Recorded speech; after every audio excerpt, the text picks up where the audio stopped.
Parece que estamos teniendo problemas con la comunicación con el maestro José Reveles, pero le pido al equipo que nos grabe, primero para preguntar si está por ahí. Maestro, ¿nos ve, nos escucha? Me parece que no, pero mire, en lo que se conecta, en lo que la queridísima Ceci Vega consigue restablecer la señal con él, pues le pido al equipo que nos grabe para saludar a pues, los otros dos miembros de este gran equipo, de esta mesa tan interesante. Ahí está nuestro compañero periodista y escritor Francisco Cruz. Paco, ¿cómo te va? Buenos días. Toño, ¿cómo estás? ¿Cómo te va? Buenos días. Mira, te estaba escuchando desde muy temprano, pero te estabas prestando atención te estaba prestando atención, pero ahora un poco más con el maestro Ricardo Sevilla, y la verdad es que sí hace falta entender que el periodismo viejo está ya en desuso, aunque lo van a seguir usando, y que hace falta entender ese lado humanístico del periodismo y hacerle saber a la gente y entender nosotros que la información y el derecho a la información es un derecho humano. Es un derecho humano que no podemos salir a mentir, no podemos salir a tergiversar, no podemos salir a dar noticias falsas.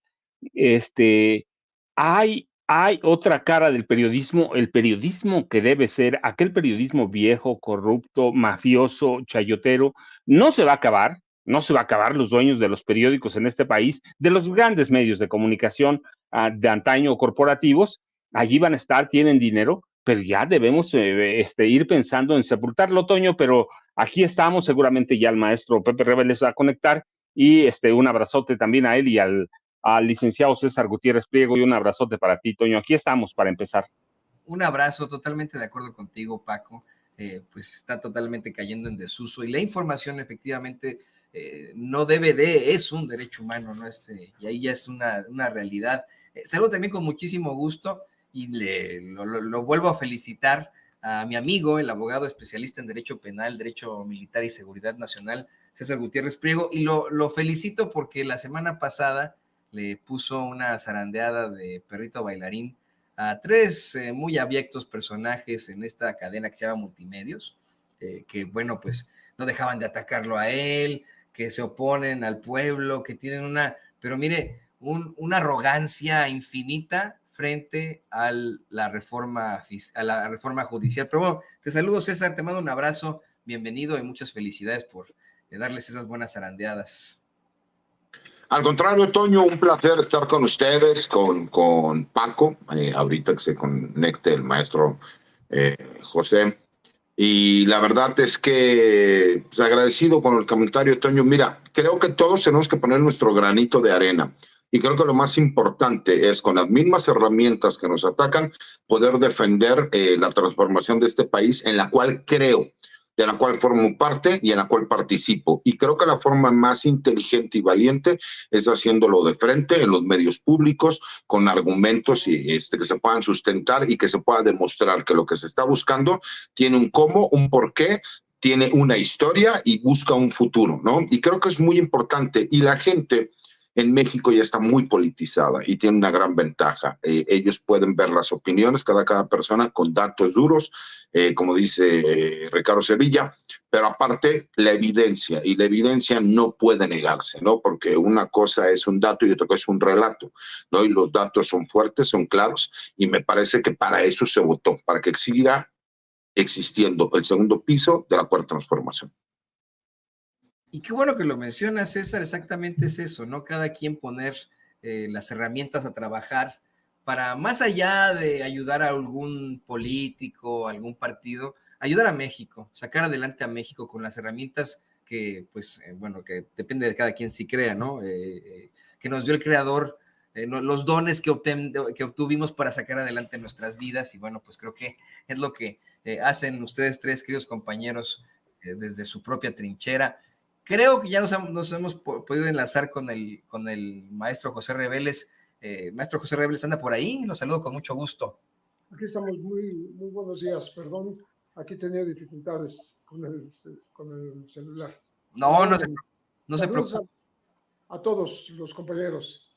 Claro que sí, maestro. Bueno, ahí está el maestro José Reveles, reconocido periodista y escritor. Pues, ¿qué le parece? Comenzamos la mesa con usted, maestro, platicando de un tema que es hasta cierto punto, pues, delicado, los asesinatos de políticos en México, hoy ante una serie de noticias falsas que incluso llevaron reporteros de otros países a la conferencia de prensa mañanera, ante la acusación de que supuestamente no concordaban las cifras de lo que se había generado en cuanto a homicidios de candidatos en las pasadas elecciones. Hoy el presidente López Obrador le pide a la secretaria de Seguridad Pública, Rosa Isela Rodríguez, que pues dé un informe sobre los asesinatos y homicidios, más bien son los homicidios de candidatos, precandidatos, de aspirantes a algún cargo, y habla de 12 candidatos registrados oficialmente como víctimas de homicidio, pero da un panorama de cómo se ha venido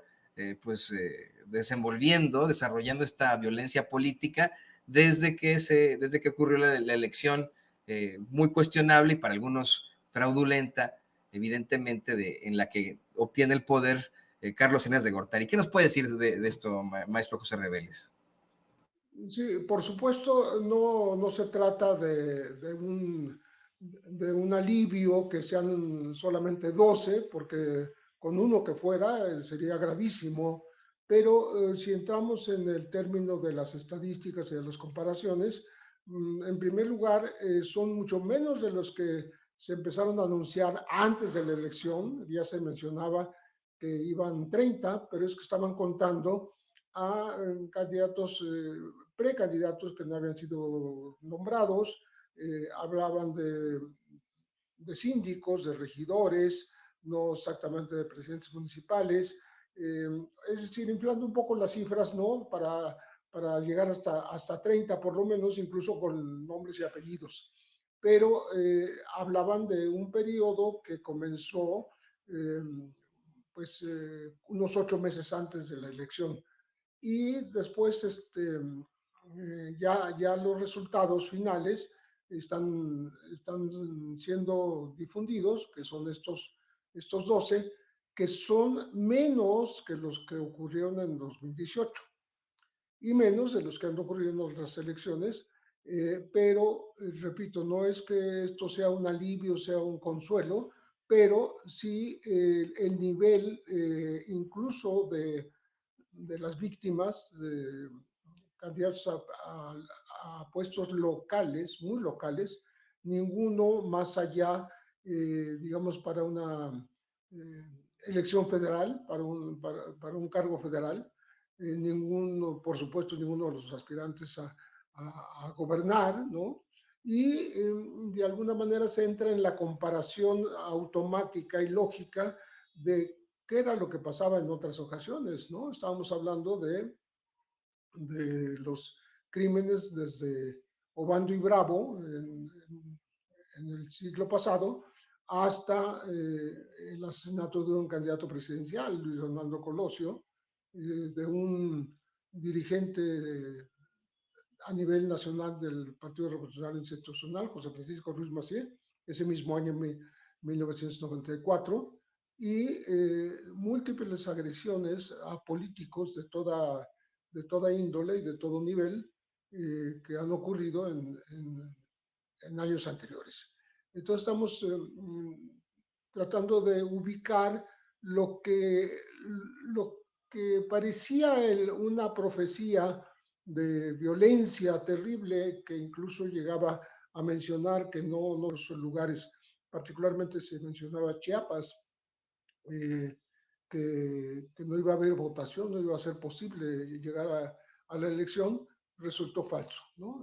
Resultó una profecía fallida y creo que eso es destacable porque nos da idea de cómo las cuestiones se polarizaron al punto de incluso considerar un peligro real el hecho de que la comitiva de la entonces candidata Claudia Sheinbaum, hoy presidenta electa, eh, fue detenida por hombres armados, encapuchados, justamente en Chiapas, y que hacían pensar que si habían llegado hasta ella, podrían llegar de otra manera, ¿no? En esa ocasión, la, no pasó mayores, eh, eran personas que, pues, vamos a decir que burlaron o superaron a la vigilancia de la propia comitiva y, pues sí, representaron una amenaza real, ¿no? Parecía una amenaza real. Afortunadamente las cosas fueron muy de otra manera. Se trató de una elección bastante pacífica, con una afluencia eh, sobre todo que superó incluso a los cálculos más optimistas, ¿no? Que le dio el triunfo a Claudia Sheinbaum por más de 35 millones de votos, más que al propio Andrés Manuel López Obrador 6 años antes, y pues estamos en una situación en que se pueden ir revirtiendo este tipo de amenazas y de hostigamientos en contra de autoridades municipales, ¿no? Sobre todo de lugares que están muy apartados, que están lejos pues del alcance o más bien de la presencia de fuerzas como la Guardia Nacional que acudan y traten de evitar este tipo de agresiones. Entonces, creo que es importante el informe que se rindió apegado a la verdad, apegado a la estadística y haciendo un comparativo de cómo en el pasado ha habido agresiones mucho más graves, ¿no? Incluyendo la de los perredistas en tiempos de Carlos Salinas de Gortari. Entonces, hay este tipo de informaciones, creo que ayudan a entender lo que realmente ocurre en el país y también ayudan pues a que la ciudadanía esté consciente de qué es lo que puede ocurrir, qué es lo que no puede ocurrir y trate de evitar este tipo de atentados. Sabemos cómo hubo cerca de 400 candidatos que pidieron protección y se les dio. Yo supongo que esto impidió que creciera el número de víctimas de las que están mencionando, las 12 que se están mencionando, que repito, son mucho menores, mucho menos de los más de 30 que se mencionaban antes de la elección. Y yo estoy de acuerdo con usted, maestro José Reveles, en que efectivamente de manera paulatina irán disminuyendo los números. De hecho, para platicar con Paco, le pido al equipo que nos grabe. Me viene mucho a la mente algo que discutía yo aquí en Estados Unidos con muchas personas sobre los asesinatos políticos en México. Acá en Estados Unidos siguieron ocurriendo hasta la década de los 70, 60, 70, obviamente en la década de 50, 60 por los movimientos de los derechos civiles, pero hasta la década de los 70 hubo muchos asesinatos políticos y de pronto pues se llegó a consolidar de alguna u otra forma la seguridad en cualquier tipo de elección y ya no son tan comunes o no existen, no son escuchados. Pero querido Paco, efectivamente en México hay una desafortunada tradición en cuanto al asesinato político desde que tenemos memoria como México independiente. Ha sido algo que marcó en definitiva también al siglo XX, ¿no? En el caso de candidatos, de mismos presidentes, Álvaro Obregón, si no me equivoco, fue asesinado. Son circunstancias que han ido ocurriendo en México y que todos conocemos, que debería ser parte de nuestra historia, pero fíjate, ¿no? Hoy, y queridos compañeros, fíjense, maestro José, querido César, fíjense cómo es que lo utilizan para poner esa imagen de México ante el mundo, ¿no? Para que digan, no, es que en la elección de México hubo 12 candidatos asesinados, no me digas que 12 sí, y dicen que fueron hasta 40 y etcétera. No, pues qué grueso, bueno, sí, pero en la pasada hubo muchísimos más y en la antepasada muchísimos más, ¿no? ¿Qué opinas de esto, Paco? Pepe, licenciado César, les voy a contar. Ya dio Pepe un panorama de lo reciente y lo que pasa en la mañanera de este martes. Yo voy a ir un poquito más en ese sentido, pero más global, este país tiene una tradición riquísima, y lo digo entre comillas, por todo lo que implica de asesinatos políticos que llevan a la presidencia de la República, y no vemos eso hoy. Sí, cuando tú dices en Estados Unidos hasta los 70, el asesinato mismo de John F. Kennedy fue un asesinato político. Sí, puedes llevarlo a las mafias, a donde quieras, pero fue un asesinato político con una intención política, y aquí había un escenario apocalíptico que nos querían vender a la oposición y esa prensa vieja, ¿no? Esa prensa que sigue allí, pero aquí tenemos, mira, por ejemplo, de casos que nada más me vienen a la mente, que recuerdo el de Manlio Fabio Altamirano Flores en 1936, que iba a ser gobernador de Veracruz, y solo así Miguel Alemán Valdés pudo ser gobernador de Veracruz, luego el cachorro de la revolución, luego secretario de Gobernación, y así subió a la presidencia de la República. Y él orquesta una gran represión en las elecciones de 52, sí, sí, y por ejemplo, y luego en marzo de 42, puede seguirse hasta la oficina presidencial del general Manuel Ávila Camacho, general caballero le decían, pero que era un desgraciado, sí, hasta sus oficinas llevan el asesinato del gobernador Alfredo Zárate Albarrán del Estado de México, para borrar a una clase política y empoderar o darle el poder a otra clase política, pero así podemos enmarcar el asesinato de Lucio Cabañas, que no es eso, es un asesinato político, el del maestro Genaro Vázquez Rojas, no solo asesinato, mira, porque, y dije Gutiérrez Rebollo, perdón, César Gutiérrez Pliego, pero es que iba a hablar en la captura, el encarcelamiento de su papá, que es un tema político, del general Jesús Gutiérrez Rebollo, es un tema político, es decir, en este país es un tema apocalíptico, y hoy creció más. ¿Por qué? Pues porque estaban esperando eso, el apocalipsis, para poder derrocar al presidente López Obrador, pero podemos verlo entre Carlos Salinas de Gortari y Ernesto Zedillo, más de 600 perredistas asesinatos. Dejaron escuela o asumieron o siguieron ellos la escuela de quién, de López Mateos, que asesinaron a Rubén Jaramillo Menes, Díaz Ordaz, a José López Portillo. Es decir, hay cada uno de los presidentes de este país, de Peña hacia atrás, de Peña, Calderón, Fox, le dieron verdadero sentido a la violencia política desde la presidencia de la República. Todos vulneraron la asociación sindical, el derecho de libre asociación, el derecho de prensa. Si no asesinaron, sí cooptaron a la prensa. Si puedes, por ejemplo, incluso en el de Miguel de la Madrid, puedes contabilizar desapariciones que no se marcan como muertos o asesinatos, pero son desapariciones forzadas. Tenemos una historia riquísima, muy rica en asesinatos, desaparición, tortura política, desde la presidencia de la República. Lo que estaban esperando hoy, lo que estaban esperando es eso, un escenario apocalíptico en el que no se iban a instalar casillas en Chiapas, en Guerrero, en Oaxaca, que los cárteles iban a controlar las elecciones. No hay un solo candidato federal. No quiere decir que no participaron los narcos o el crimen organizado en algún proceso local. Seguramente que sí, porque yo conozco incluso municipios de Tierra Caliente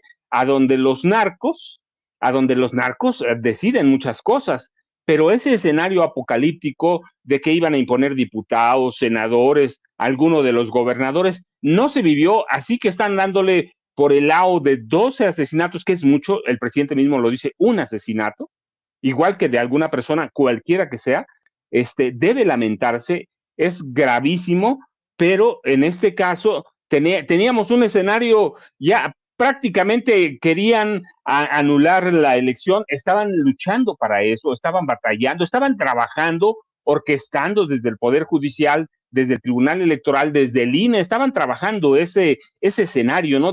De anular resultados electorales que pudieran ayudar eventualmente a Xochitl Gálvez Ruiz. Es decir, había todo un tema para meternos miedo. Pero se les olvida todo este pasado, Toño. Yo dije algunos casos, pero Xochitl trabajó durante meses en eso, Ese era parte del discurso, de la narrativa de Xochitl Gálvez Ruiz, del PAN, del PRI, incluso de algunos de Movimiento Ciudadano. Hay un escenario apocalíptico, así que no se van a poder realizar las elecciones. Estaban trabajando para la anulación, pero se les olvida toda la historia de este país, Toño, toda, y es bien importante tenerla presente. Ya lo decía Luis Donaldo Colosio, José Francisco Ruiz Macié, y yo digo, el general Gutiérrez Rebollo, son parte de lo mismo, parte de la violencia política que se ejerce o se ejercía desde, o se orquestaba desde la presidencia de la República. Por primera vez tenemos unas elecciones en la que no vimos asesinatos de ese nivel, aunque, insisto, sí, cualquier asesinato de cualquier candidato como de cualquier persona es gravísimo, pero ese escenario apocalíptico les borró todo, así que tienen que buscar otras cosas. Desapariciones forzadas como había antes no las tenemos en ese sentido, es decir, orquestadas desde el Estado mismo. Entonces, tienen que buscarle algo, tienen que buscar algún lugar. Lo hemos dicho con César, lo hemos dicho con Pepe. Sí hay pendientes, va a haber pendientes muchísimos, la violencia tiene que disminuir, pero hay bases, por lo menos algunas parecen como la Policía Nacional o la Guardia Nacional, que mostraron en estas elecciones que pueden atacar cierto tipo de violencia y lo pueden hacer con mucha eficacia, pero el problema hoy es que tienen que crecer el problema. ¿Por qué? O tienen que crecer el tema. ¿Por qué? Porque no se presentó ese escenario apocalíptico en el que se iba a ver inmerso el presidente de la República. Tenemos que ver todos esos escenarios, ya dieron ustedes algunos, pero es importante. ¿Qué presidente no antes de las elecciones desaparecía gobernadores, desaparecía presidentes municipales, diputados? Teníamos un escenario apocalíptico antes, pero nadie lo quiere ver y no hasta hace mucho, No hasta hace mucho. Hay que ver con Calderón, hay que ver con Peña, asesinatos políticos en Guerrero, estoy hablando, en Chiapas, en todos lados. Hoy no tuvimos eso, no tenemos eso, y no quiere decir que no haya problemas gravísimos de violencia. Sí la hay que combatirla, pero ese escenario que pintaban no se dio, aunque se orquestó, y ahora tienen que buscar una justificación, Toño, pero es importante que entendamos lo que pasó en este país, lo que pasaba en las elecciones y lo que las enseñanzas que nos debe dejar este proceso electoral con todos los anteriores, Toño. Y lo que pasa en el mundo, querido Paco, déjame, le pido al equipo que por favor nos grabe para platicar esto con César. Precisamente tu tocayo, Julio César, el gran Julio César, fue asesinado de 23 puñaladas en el Senado romano hace, no sé, más de 2000 años. El asesinato político es una circunstancia que ocurre y que es muy desafortunada, pero que es de alguna otra forma parte de esa política. En la ciencia política, de hecho, se estudia lo que conlleva a dichos actos, pero así como lo menciona Paco, así como lo menciona el maestro José Reveles, querido César, si hacemos un comparativo con otros momentos de la historia de México, creo que esta elección fue exitosa al hablar de la seguridad. Sin embargo, pues van a seguir intentando desde medios, yo creo que son más internacionales que nacionales, tratar de pintar esta idea de que México, pues en México se llevó a cabo esta elección de Estado en medio de una intervención del narcotráfico, con asesinatos de adversarios políticos, cuando, como bien mencionaba hoy la secretaria de Seguridad Pública, no hubo asesinatos en lo federal en cuanto a candidatos federales, no hubo asesinatos en cuanto a gobernadores, hubo asesinatos más en lo local, querido César. Sí, por supuesto, Toño, y además queda claro dónde fueron los estados donde sucedieron estos hechos, ¿no? Pudimos ver lo que sucedió en Celaya con la candidata de Morena, en donde con todo y que solicitó el apoyo y hubo algunas patrullas que estuvieron ahí en algún momento, fueron y todos pudimos ver los videos, ¿no? Lo que pasó en Michoacán y que tiene que ver más con la función local que la federal, pero por supuesto que se trata de crear una percepción. Hay que entender algo, como bien lo mencionabas tú, Julio César lo decía, amo la traición, pero odio al traidor, ¿no? En nuestro país nosotros hemos podido, históricamente, darnos cuenta cómo la política es perversión. Bien lo comentaba ya Paco y el maestro Rebeles, que conforme han ido pasando los sexenios nos damos cuenta de la forma de operar y de trabajar. En los tiempos de Salinas, bueno, pues era el homicidio directo, ¿no? Y famosas teorías de conspiración en donde, pues ahora a los años nos damos cuenta pues, que el gobierno estaba involucrado. En el gobierno de Ernesto Zedillo, pues eran las llamadas anónimas para deshacerte de un enemigo o alguien que te era molesto, o los suicidios, ¿no? Recuerden que hubo personas que se suicidaron en el sexenio de Zedillo, al grado de que se suicidaban y después se daban el tiro de gracia, ¿no? Posteriormente vino el sexenio de Vicente Fox, en donde el homicidio volvió a ser recurrente, y el utilizar los mecanismos políticos y a las fiscalías, tanto estatales como federales, que en aquel entonces eran procuradurías, para ir en contra de los enemigos políticos, como lo que sucedió con el famoso desafuero, y en su momento con quien ahora es el presidente de la República, Andrés Manuel López Obrador. Sin olvidar, ¿no? Por supuesto, pues que esto viene por medio de un desacato a una orden de un juez, la cual se consideró que era ilegal y que incluso se peleó en los tribunales, y aún así el Poder Judicial determinó y ordenó la destitución de quien era jefe de gobierno. Es para que no nos olvidemos, ¿no? De cómo se han ido llevando estas situaciones. ¿Qué sucede en el sexenio de Felipe Calderón? Ahí sí hubo el homicidio de gobernadores, incluso de candidatos a nivel federal. Recordemos lo que sucedió en Tamaulipas, en donde al candidato lo asesinan y ponen a su hermano a los días para que termine siendo el candidato, ¿no? Y también, pues, cómo sucedía que se empezaron a caer los helicópteros, los aviones, etcétera, etcétera, etcétera. ¿Por qué comento toda esta parte? Porque me parece que muchos de estos homicidios tienen que ver más con la parte política, posiblemente, o muchos de ellos ligados con grupos criminales, pero que pudimos ver cómo en este mismo sexenio no solo la situación es distinta. Vemos a un grupo de intelectuales, de periodistas, de políticos, que todos los días atacaron al Ejecutivo Federal, le inventaron historias, ¿no? Y que hoy sacan la banderita y se quieren llamar el Assange mexicano, cuando la realidad es que tuvieron la libertad de expresión que ellos nunca dieron en su momento, que esa misma persona se prestó para realizar un montaje en los tiempos de Genaro García Luna, para que a una persona se le torturara en vivo en cadena nacional y que él diga que lo que pasa es que no sabía que estaba sucediendo eso. Entonces, el no tener conocimiento de que estás cometiendo un delito te exime de responsabilidad, porque él en su momento pues nunca dio esos derechos de réplica y sí se prestó al golpeteo para leer boletines, ¿no? Al grado que yo lo he dicho públicamente, él cobraba $25,000 para hacerte una entrevista en aquellos tiempos. Me imagino que ahora ya es una cantidad muy superior. Entonces, imagínate cómo no hacer el análisis de forma real y directa cuando te das cuenta que tratan de tergiversar los datos en cuanto a la realidad. Y yo estoy de acuerdo en que no estemos de acuerdo, no creo que es el primer punto más importante.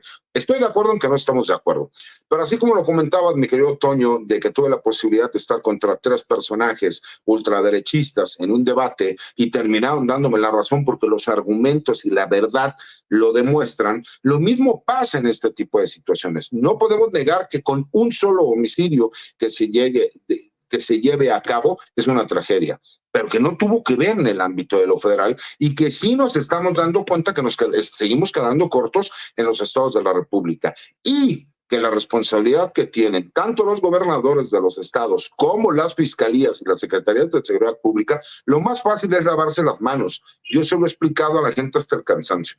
La función de la seguridad pública tiene que ver con la prevención de delitos.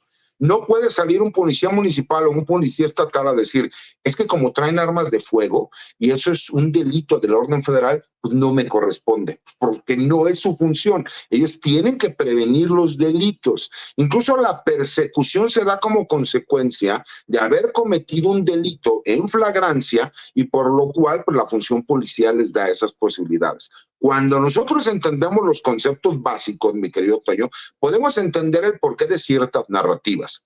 Hemos visto que México no ha cedido a presiones extranjeras. Y tenemos que entender que México es el socio comercial más importante de los Estados Unidos y la mayoría de esos medios internacionales que han estado presionando con esta narrativa son medios de los Estados Unidos que tratan de presionar al gobierno mexicano, pensando que la doctora Claudia Sheinbaum, que es la virtual presidenta de nuestro país, pues a lo mejor tratará de negociar lo que el presidente López Obrador no hizo. Pero me parece que no solo están equivocados.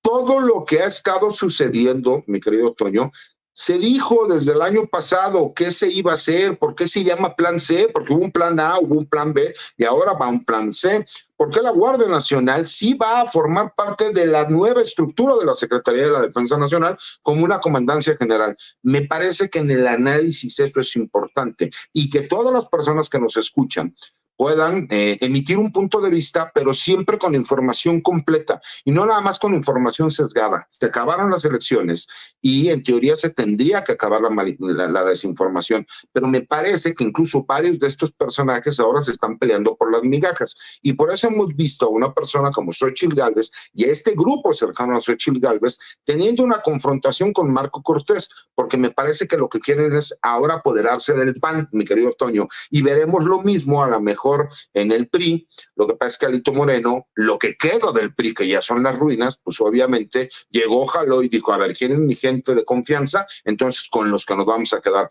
Pero veremos que a lo mejor antes que termine el sexenio o para terminar el sexenio, lo mismo que pasó con el PRD va a pasar con el PRI, van a desaparecer.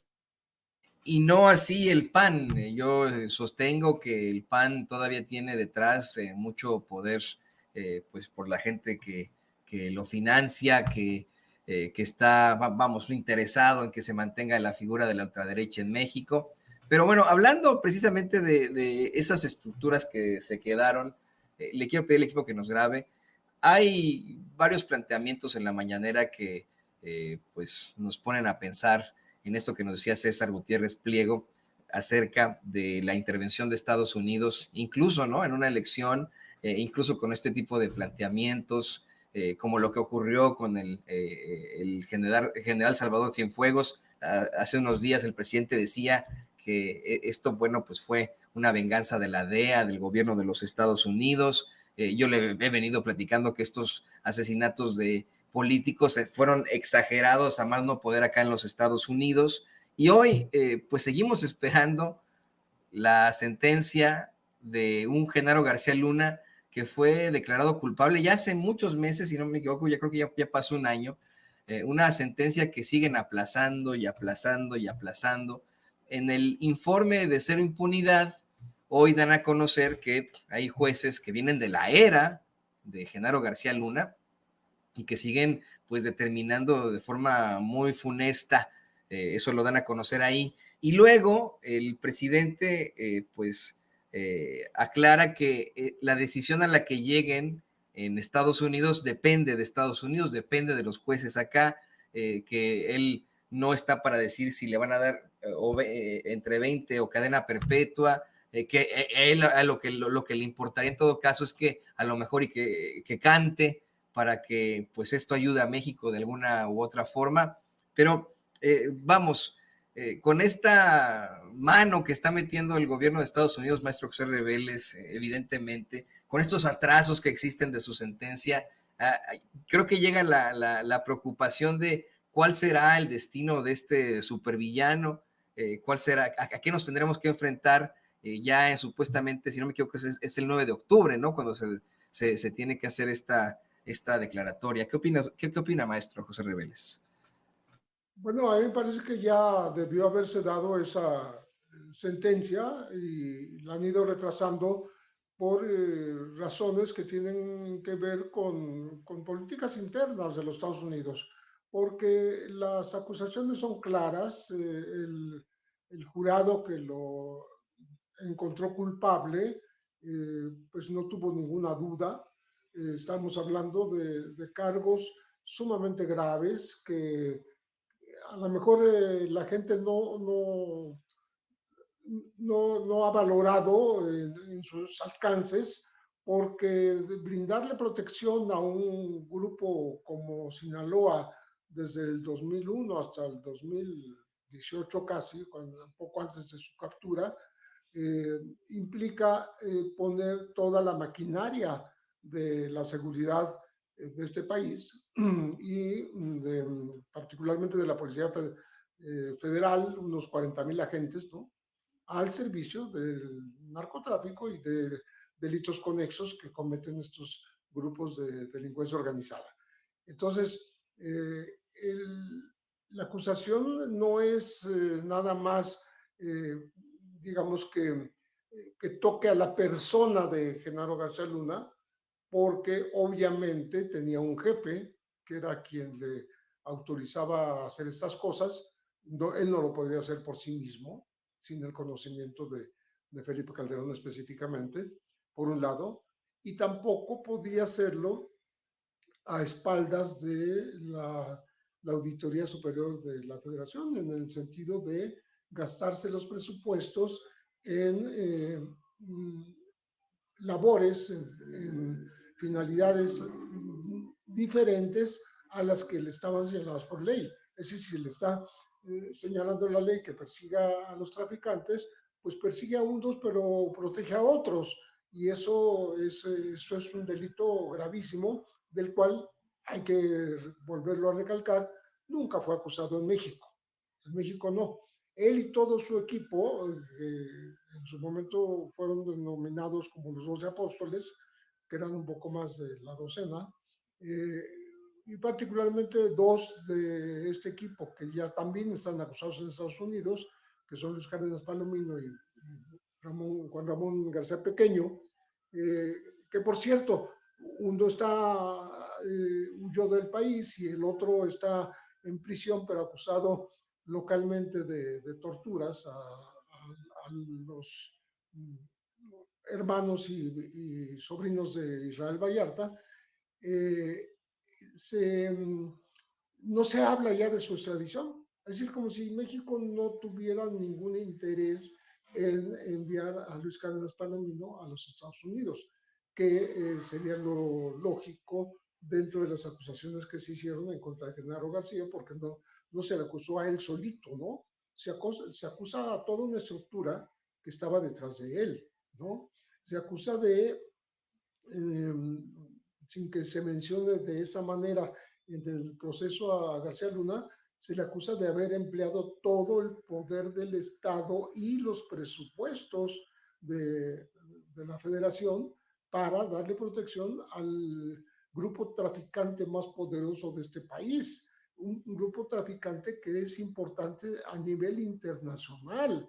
El cártel de Sinaloa no se puede, no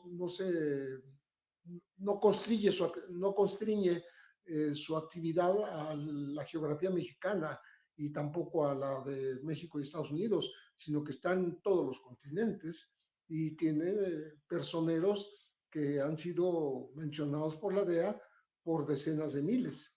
Entonces, la acusación es tan relevante que ya debería haber provocado que se emitiera. Es la cadena perpetua, porque yo no veo que haya acusaciones tan graves que se puedan, que puedan equivaler a una sentencia reducida, ¿no? Digamos de 20 años, como se dice, ¿no? Aunque ya la defensa está mencionando 30.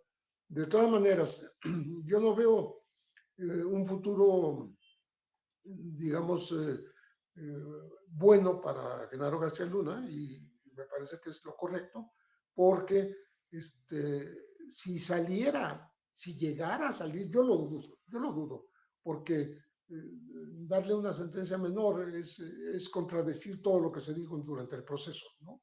Pero si se llegara a dar el caso de que salga antes de esta cadena perpetua, pues también tiene que enfrentar otra acusación que está ahí pendiente en Miami, en donde México le está acusando de haber tergiversado, de haberse quedado con más de 700 millones de dólares. Y de eso no hay, él no ha comparecido porque estaba detenido, no ha comparecido ante una corte. Entonces, Creo que estas dilaciones, repito, me parece que tienen que ver más con lógicas internas de la administración de los Estados Unidos que pues con una lección a México o una, digamos, un acuerdo en el cual ya nuestro país de alguna manera renunció a su facultad de juzgarlo acá porque nunca lo hizo y lo hizo solamente Estados Unidos. Entonces, todo lo que esté ocurriendo alrededor de Genaro García Luna va a afectar a México, pero se están tardando mucho. Se están tardando y creo que ya es hora de que se le aplique esta sentencia, ya que octubre sea la última fecha, porque es como la cuarta, quinta fecha que se da y que termina posponiéndose. Estamos hablando de un hombre que todavía no cumple 60 años, pero que podría pasarse el resto de su existencia detrás de las rejas.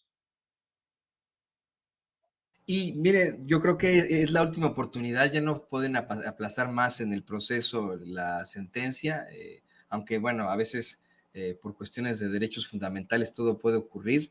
Y le pido al equipo que nos grabe porque este es un tema muy, muy delicado. El queridísimo Paco Cruz escribió un gran libro en el que demuestra esta personalidad criminal de Genaro García Luna desde que era un niño. En García Luna, el Señor de la Muerte, hay un capítulo aterrador de tu libro, querido Paco, en el que se exhibe cómo es que incluso le dieron una golpiza a un jovencito en la secundaria, si no me equivoco, se encerraron en el salón, no dejaban entrar al maestro, y esto pues como parte de su larga carrera criminal. Yo no quiero sonar muy básico con este ejemplo, pero para mí este tipo de personalidades criminales con todos los expedientes que tiene, con toda la información que tiene, con todos los tentáculos que tiene en tantas partes, pues sí resulta como uno de los supervillanos de las tiras cómicas, de las historietas, ¿no? Verdaderamente un personaje que, como dice el maestro José Reveles, bueno, pues en todo caso tendría que estar cumpliendo una cadena perpetua, pero el presidente dice, bueno, y a lo mejor llega a algún acuerdo con la fiscalía, con el juez, le reducen la condena, lo menos que le pueden dar son 20 años, que pues se transmutarían en que saldría de los 70 y tantos de prisión, pero de todas formas, bueno, no iría a la cárcel de máxima seguridad, la ADX Florence, si tiene una sentencia menor. ¿Qué opinas de todo esto, Paco?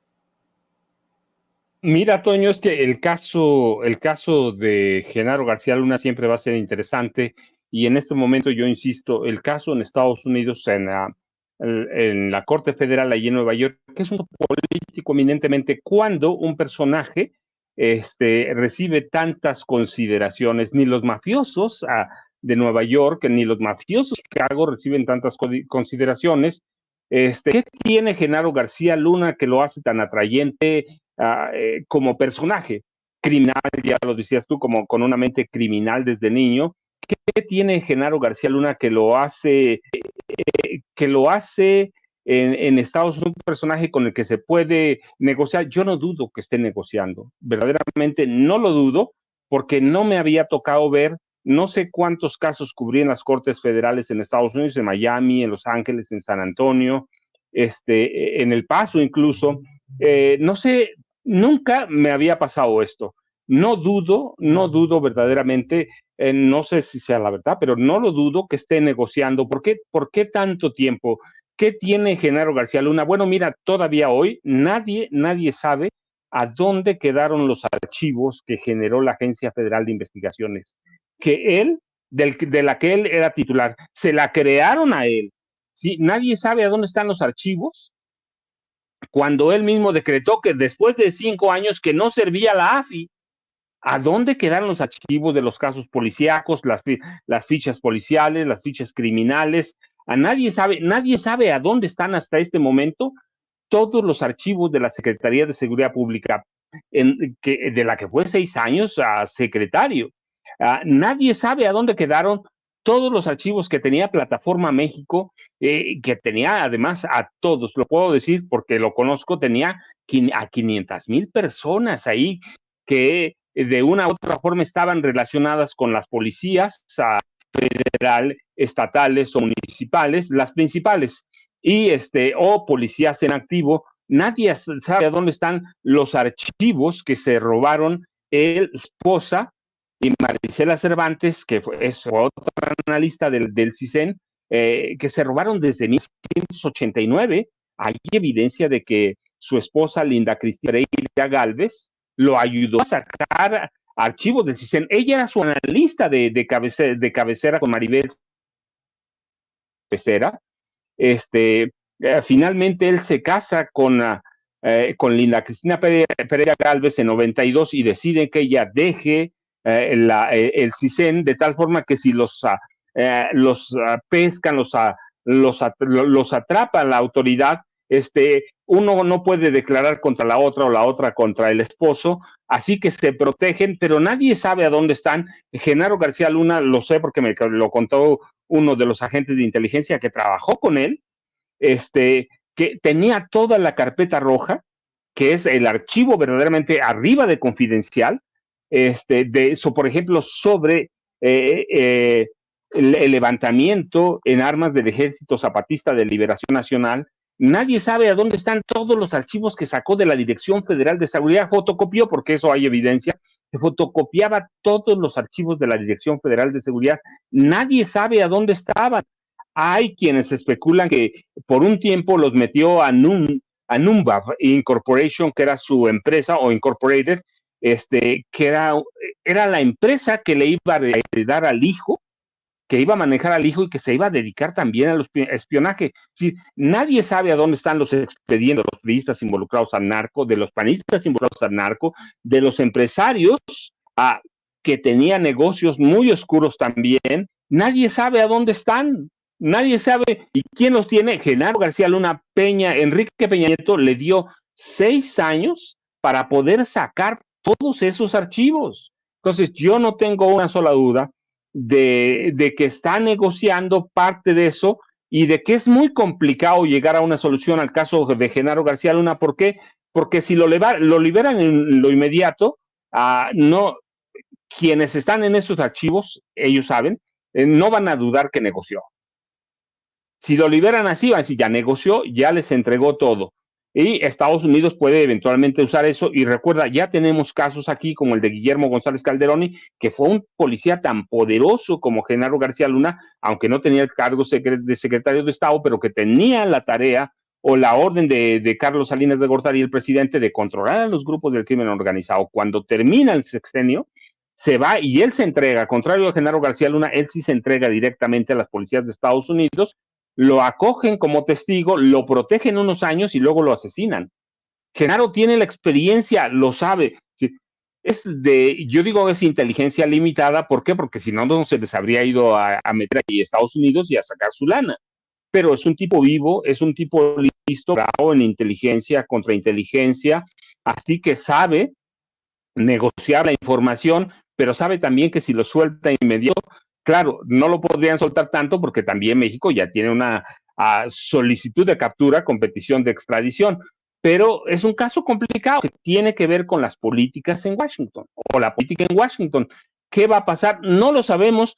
Van a dar el veredicto o la sentencia final en octubre. Tampoco podemos esperarla. Sería lo deseable, sí. Tampoco, porque Estados Unidos puede hacer lo que se le pega la gana. Mira, hace un par de semanas fui a un foro sobre García Luna y me decían, es que él no puede ser testigo protegido porque no es ciudadano estadounidense. Yo decía, Estados Unidos puede hacer lo que se le pegue la gana. Si Estados Unidos recibe lo que quiere, lo va a proteger en la figura que quiera Estados Unidos. ¿Qué están haciendo? Pues mucho tiempo, o sea, no es algo sencillo, así que están dando tiempo a que digieran información, que vean todo lo que puede pasar y que no lo metan en problemas. Recuerda, los mafiosos tienen un código, pero el código primero es la protección a la familia. Yo cuando hablo de Guillermo González Calderoni, que lo conocí, que me tocó entrevistarlo, que me tocó ir a algunos operativos, que me tocó ver cómo liquidaba algunos narcos, cuando la gente Me dice Guillermo González Calderón, y sí, pero él no era casado. Él no era casado. Genaro García Luna tiene algo que proteger. Tiene 2 hijos, Luna y Genaro, y Genaro. Y tiene una esposa. Así que Genaro García Luna tiene que ser muy cuidadoso. El Chapo no habló para nada, así que Estados Unidos no fue a molestar a su familia. Tienen al Chapito, pero ahí está su familia. ¿Qué va a hacer Genaro García Luna? No lo sabemos, Toño. ¿Qué va a hacer el juez? No lo sabemos. ¿Qué van a hacer los fiscales? Yo digo, depende ni de calidad que reciban de Genaro García Luna si es que se entrega algo. Y yo no tengo una duda que estén negociando algo así. Por eso tanto tiempo para dictar un veredicto que ya es culpable. Punto. Es culpable con todos los cargos, con todas las agravantes que se le acusaron. Así que hay que seguir esperando, pero recuerdas en febrero del año pasado, cuando salió el veredicto de culpable, dijimos en Sin Censura, el caso no termina aquí, apenas está comenzando. Ya vimos después de tanto tiempo que el caso apenas está comenzando, Toño. Sí, y yo totalmente de acuerdo con eso. Efectivamente, vamos a tener que esperar algún tipo de negociación, aunque querido Paco, querido César, querido maestro José, la verdad es que, como bien lo menciona Paco, veo muy difícil que negocie ante la familia que tiene, que es conocida, ante todas las cosas que sabe. Así que, pues, simple y sencillamente, paciencia. Le pido al equipo que nos grabe, porque esto te lo quería preguntar a ti, César, otro tocayo tuyo, el abogado de Genaro García Luna. César de Castro ha demostrado tener, pero de las peores tácticas en cuanto al derecho se refiere, si se le puede llamar así. Ha mentido abiertamente en la corte del distrito de Nueva York. Quiso engatusar a un miembro del crimen organizado para que dijera que el presidente López Obrador le había dado dinero en una campaña contra Vicente Fox. Él creía, en medio de la ignorancia, que López Obrador había tratado de había sido rival de Vicente Fox en el año 2000. Este sujeto ha utilizado lo peor de lo peor para sacar adelante a su cliente, las peores estratagemas jurídicas que existen. Lo que me llama la atención de todo esto, César, es que no es un abogado contratado por Genaro García Luna. Se supone que es un abogado de oficio. Es un defensor público, como se le llama acá en los Estados Unidos. Y eso es lo que me hace cuestionarme, bueno, ¿qué intenciones tendrá o por qué? Si se trata de un abogado de oficio que sabe que su cliente evidentemente es culpable, pues sigue intentando sacarlo por la tangente, a pesar de los pesares. ¿Qué opinas de todo esto, César? Bueno, Toño, yo lo que tengo entendido no es que sea un abogado de oficio, sino que más bien es un abogado pro bono. ¿Qué significa? Que él tiene una firma legal y que muchas veces, dependiendo el estado de la República, el estado de donde te encuentras en los Estados Unidos, puedes tener una obligación de llevar ciertos asuntos pro bono o como parte de esta función que tiene el abogado postulante litigante, en algunos casos lleva algunos asuntos pro bono. Tengo entendido que es el caso de César de Castro. Él sí es un abogado particular que tiene una firma de abogados, pero que este caso en específico lo está llevando pro bono. Pero, mi querido Toño, como bien lo comentaron ya los compañeros, por ahí recuerda que incluso hay otra investigación criminal en contra de García Luna por el delito de conspiración, cuando lo graban, ¿no?, con este supuesto miembro de la mafia rusa, en donde ofrece $2 millones para silenciar a algunos posibles testigos que iban a declarar en su contra. Y que, por supuesto, pues, tiene que ver con todo este entramado jurídico. Yo coincido en lo que dice Paco. Me parece que las chicanas legales que hemos estado viendo por parte de César de Castro han sido también autorizadas por el juez Kogan por una cuestión. Me parece que sí hay una negociación por parte de García Luna. Imagínate la información de gran calado que él debe de tener. y que de acuerdo a la información que yo tengo, que ya el maestro Paco y Pepe tendrán la oportunidad de investigarlo más allá, me dicen que incluso varios de esos archivos de la Dirección Federal de Seguridad y de lo que era el CISEN, que Genaro García Luna se allegó de esa información, incluso fueron digitalizados y algunos de ellos guardados de forma secreta en algunos servidores de la India. No sé qué tan cierto sea o no, pero por lo menos es un comentario que me hizo gente cercana y que tiene conocimiento del caso, ¿no? Imagínate la información que él debe de tener de, ¿qué te gusta? El año 2018 a los años 70, más o menos, 80. ¿Te imaginas todos los políticos que todavía estarían mencionados ahí de las cúpulas priistas, panistas, empresarios que nosotros vemos en el país, la información que él debe de tener, incluso de personajes que tengan que ver con la política en los Estados Unidos, porque recordemos que él trabajaba de la mano con varias de estas agencias antidrogas y de investigación, ¿no? Entonces, me parece que por ahí tiene que ver a lo mejor el entramado. Yo creo que, como lo dice Paco, él ha analizado que no puede llegar a hacer una negociación nada más porque él estaría poniendo en riesgo a su esposa y a sus hijos. Y lo primero que te preocupas, por supuesto, es por tus hijos. Yo, cuando la gente me pregunta que por qué no he publicado este libro que escribí, que se llama Litigio en mi vida, es porque yo no tengo derecho de poner en riesgo a mis hijos ni a mi señora madre. Yo puedo decidir por mí, y si por mí se fuera, aunque me costara la vida, yo lo daría a conocer, pero no puedo tomar esa decisión porque aparte no puedo protegerlos en todo momento, ¿no? Entonces, me parece que si este entramado va muchísimo más allá, me parece que incluso podríamos llegar a ver que el juez concediera una nueva fecha de audiencia posterior, porque me parece que sí es mucho lo que se debe de estar negociando aquí, porque como bien lo dijo Pepe, él se está jugando una sentencia de por vida, cuando menos unos 20 a 30 años. Con la edad que él tiene, pues ya viene siendo una sentencia que le puede costar pasar los últimos días de su vida en prisión. Entonces, pues, por supuesto que tiene que ver con esta parte en donde se está haciendo una negociación. Y respecto a lo que me preguntabas de César de Castro, ¿quién te asegura que no está recibiendo a lo mejor un pago o hay una promesa de pago posterior en caso de conseguir un acuerdo? ¿No? Creo que esa parte es importante. Y dos, mi querido Toño, tú sabes que en los Estados Unidos se pelean los abogados por un caso de este estilo por la publicidad que les da. Imagínate todo el trabajo que le pudo haber llegado a consecuencia de esto. Y obviamente los abogados saben que les da buena imagen y buena presencia defender a una persona por un asunto relevante y que aparte se vea que es aguerrido. Me parece que por ahí tiene que ver. Y por último, mi querido Toño, yo quiero disculparme con ustedes, me tengo que retirar por cuestiones de trabajo, agradecerles la oportunidad de, como siempre, tener el privilegio de estar con Paco y con Pepe, que es para mí un honor, y obviamente contigo, mi querido Toño, que somos grandes amigos. Te recomiendo, le eches una lectura a mi columna. Hablo de las 4 generales que hablamos en su momento, una general de brigada y 3 generales brigadier, que están en el activo, en el ejército mexicano, con mando, en donde se encuentran y cómo, ¿sí me explicó?, cambió paradigmas en este país, la incorporación de mujeres de gran calado, de gran preparación, y que hace que nuestras Fuerzas Armadas estén preparadas para tener a la primera comandante suprema de las Fuerzas Armadas. Les mando un abrazo y pues, les agradezco la oportunidad de haber podido estar con ustedes. Tus redes sociales, querido César, además de agradecerte, pues obviamente por tu participación aquí en Censura. Ya estábamos terminando de todos modos, pero compártenos tus redes sociales para que la gente se ponga en contacto contigo. Claro que sí, mi querido Toño. Mira, mi cuenta de X, anteriormente Twitter, es @CesarGutiPri.